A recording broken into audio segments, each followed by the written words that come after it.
وہ سنگ گراں جو حائل ہیں رستے سے ہٹا دیں گے، ہم راہ وفا کے رہرو ہیں منزل پہ جا کر دم لیں گے۔ یہ بات عیاں ہے کہ دنیا پر ہم پھول بھی ہیں تلوار بھی ہیں، یہ بس میں جہاں مہکائیں گے یا ہوں میں نہا کر دم لیں گے۔ ہر سمجھ مچلتی کمیوں نے افسونے شب ہم توڑ دیا، اب جاگ اٹھے ہیں دیوانے دنیا کو جگا کر دم لیں گے۔ انتہائی محترم امیر جماعت اسلامی کلر سیدہ جناب جاوید اقبال صاحب، نائب امراء جماعت اسلامی کلر سیدہ سرپرست اعلیٰ الخدمت فاؤنڈیشن کلر سیدہ جناب حاجی ابرار صاحب، سیکرٹری جنرل جیو کلر سیدہ برادر چودھری احتشام الحق، نائب صدور جیو، ذمہ داران اسلامی جمعیت طلبہ کلر سیدہ، السلام علیکم۔ میرے بزرگوں، بھائیوں، دوستوں، آج ہم جو احتجاجی مظاہرہ کرنے کے لیے یہاں اکٹھے ہوئے ہیں، یہ کوئی دو چار برس کی بات نہیں ہے، یہ صدی سے بھی زائد کا قصہ ہے۔ کلر سیدہ کی ان سڑکوں نے، ان راہوں نے، ان شہروں نے، ان دیواروں نے یہاں جو بزرگ کھڑے ہیں ان کی داڑھیوں کو سفید ہوتے دیکھا، ان سڑکوں پہ ہوتے دیکھا۔ یہاں جو لوگ کھڑے ہیں ان کی اگلی نسلیں آج جوان ہو چکی ہیں، اور تیسری نسل بھی یہاں اس احتجاجی مظاہرے میں یہاں ننھے بچے موجود ہیں۔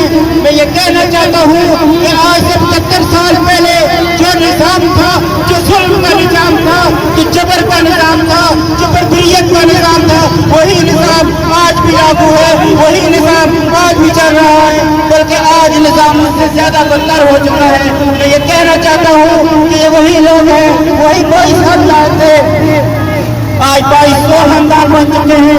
یہ وہی لوگ ہیں جنہوں نے چاہے یہاں ڈکٹیٹرشپ ہو، چاہے امریت کا دور ہو، چاہے جمہوری تماشا ہو، یہی وہ لوگ ہیں، وہی خاندان ہیں جو نام بدل بدل کر آتے ہیں، اور آخر والے نے تو شادی کر دی۔ میں پوچھنا چاہتا ہوں کہ تم نے کہا تھا کہ جس دن 200 لوگ میرے خلاف سڑکوں پہ نکلیں گے اس دن میں گھر چلا جاؤں گا۔ میں پوچھنا چاہتا ہوں کہ آج پورا جی ٹی روڈ بلاک ہے، آج ہزاروں لوگ سڑکوں پہ موجود ہیں، آج تم نے کھڑے کر جو خلقیں کھودی ہوئی ہیں، جو تم نے رکاوٹیں ڈالی ہوئی ہیں، بتاؤ کہاں ہے تمہارا استعفیٰ؟ اللہ کی سال تم چلے کیوں نہیں جانتے؟ کیوں کر رہے ہو؟ وہ بولتے کیوں نہیں؟ زمان میں حملے پڑ کے ہے کیا؟ میں پوچھنا چاہتا ہوں کہ تم نے حکومت میں آنے سے پہلے یہ وعدہ کیا تھا کہ ہم نوجوانوں کو 1 کروڑ نوکریاں دیں گے، کہاں ہے وہ 1 کروڑ نوکریاں؟ وہ 1 لاکھ نوکریاں بھی تو بتاؤ کن کو دی ہیں، کہاں دی ہیں؟ بلکہ آج صورتحال یہ ہے کہ میری یونیورسٹی کے طلبہ، میرے ملک کے نوجوان یونیورسٹیوں کے باہر دھرنا دے کر بیٹھے ہوئے ہیں۔ 2 ماہ ہو گئے ہیں، ان کی فیسوں میں اتنے اضافے کر دیے گئے ہیں، اتنے ہوشربا اضافے کر دیے گئے ہیں کہ وہ دھرنا دے کر بیٹھے ہوئے کہ ہم یہ افورڈ نہیں کر سکتے، ہمارے نوکری تو دور کی بات، ہمارا بننا بھی مشکل کر دیا گیا ہے۔ اس لیے میرے بزرگوں اب بھی وقت ہے، اس لیے میرے کلر سیدہ کے تاجروں اب بھی وقت ہے۔ اس سے پہلے کہ تمہارے بچے خودکشیاں کریں، اس سے پہلے کہ تمہارے بچے بے روزگاری سے تنگ آ کر، تمہارے بچے بھوک سے تنگ آ کر بندوق اٹھائے اور یہاں ڈاکو کا روپ دکھاریں اور اس ملک کے سماج کے اندر ایک مجرم کا روپ اختیار کریں، اس سے پہلے کہ تمہارے بچے تنگ آ کر اپنے آپ کو ختم کر لیں، خدارا اب بھی وقت ہے کہ بدلو اس نظام کو۔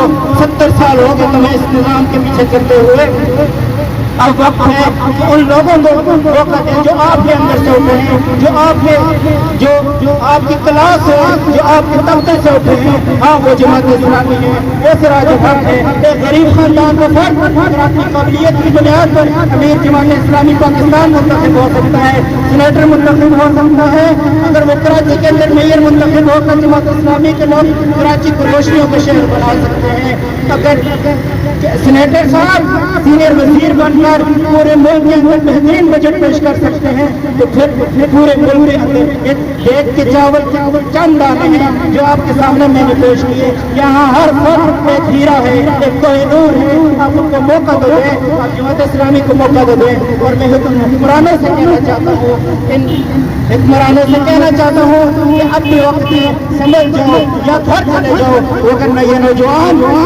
اگلی بار یہاں نہیں ہوں گے. اگلی بار آپ کے گریبان کو پہنچیں گے, آپ کی اینٹ سے اینٹ بجا دیں گے, آپ کے گھروں کے اندر سے آپ کو کسی کر سڑکوں پہ لائیں گے اور آپ سے ایک ایک چیز کا حساب مانگیں گے. اور اس نظام کے حوالے سے یہ نظام ظلم کا نظام ہے, یہ جبر کا نظام ہے. جب تک پاکستان کے اندر لا الہ الا اللہ کا نظام نافذ نہیں ہوگا, پاکستان تبدیل نہیں ہوگا, کوئی تبدیلی نہیں آئے گی. چوروں کو ساتھ لے کر چوری کا خاتمہ کرنا بے وقوفی کی بات ہے. ڈاکوں کو ساتھ لے کر ڈاکوں کا ہراس کارروائی کی بات کرنا بے وقوفی ہے. اور ہم لوگوں نے آزما لیا, ان بے وقوفوں کو آزما لیا, ان چوروں کے پیروں کو آزما لیا. اب ایماندار لوگوں کو آزمانے کی بات ہے. اب موقع ہے باصلاحیت لوگوں کو آزمایا جائے, وگرنہ یہ نوجوان کل کو خودکشیاں کرنے پہ مجبور ہوں گے یا پھر تنگ آ کر سڑکوں پہ نکلیں گے, آپ کے ایوانوں کا رخ کریں گے اور آپ کو گھسیٹیں گے. اور میں ان الفاظ کے ساتھ اجازت چاہوں گا کہ دیپ جن کے چند محلوں میں چلیں, وہ جو مسلطوں کے سائے میں پڑے, ایسے دستور کو صبح بے نور کو میں نہیں مانتا, میں نہیں مانتا, میں نہیں جانتا. بہت کچھ